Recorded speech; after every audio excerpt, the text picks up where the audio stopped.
42ஆம் அதிகாரம் வாசகங்கள் 1 முதல் 9 முடிய. ஏசாயா 42ஆம் அதிகாரம் வாசகங்கள் 1 முதல் 9 முடிய. பக்கம் எண் 847. இதோ நான் ஆதரிக்கிற என் தாசன், நான் தெரிந்து கொண்டவரும் என் ஆத்மாவுக்கு பிரியமானவரும் இவரே. என் ஆவியை அவர் மேல் அமர பண்ணினேன். அவர் புதற்காலிகளுக்கு நியாயத்தை வெளிப்படுத்துவார்.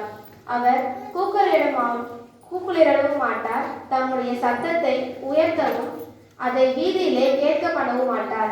அவர் நெறிந்த நாளில் முறியாமலும் மங்கி எரிகிற திரியை அணையாமலும் நியாயத்தை உண்மையாக வெளிப்படுத்துவார்.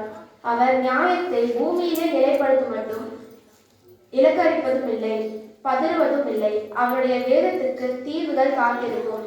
வானங்களை சிருஷ்டித்து அவைகளை விரித்து பூமியையும் அதிலே உற்பத்தியாகிறவைகளையும் பரப்பினவரும் அதில் இருக்கிற ஜனத்துக்கு சுவாசத்தையும் அதில் நடமாடுகிறவர்களுக்கு ஆவியையும் கொடுக்கிறவருமான கர்த்தராகிய தேவன் சொல்லுகிறதாவது: நீர் குருடையும் கண்களை திறக்கவும், கட்டுண்டவர்களை காவலில் இருந்தும் இருளில் இருக்கிறவர்களை சிறைச்சாலையில் இருந்தும் விடுவிக்கவும் கர்த்தராகிய நான் நீதியின்படி உம்மை அழைத்து உம்முடைய கையை பிடித்து உம்மை தற்காத்து உம்மை ஜனத்திற்கு உடன்படிக்கையாகவும் ஜாதிகளுக்கு ஒளியாகவும் வைக்கிறேன்.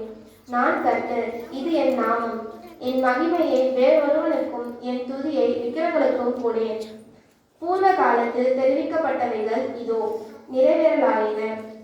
புதிரைகளையும் நானே அறிவிக்கிறேன். அவைகள் தோன்றாததற்கு முன்னே அவைகளை உங்களுக்கு சொல்லுவேன்.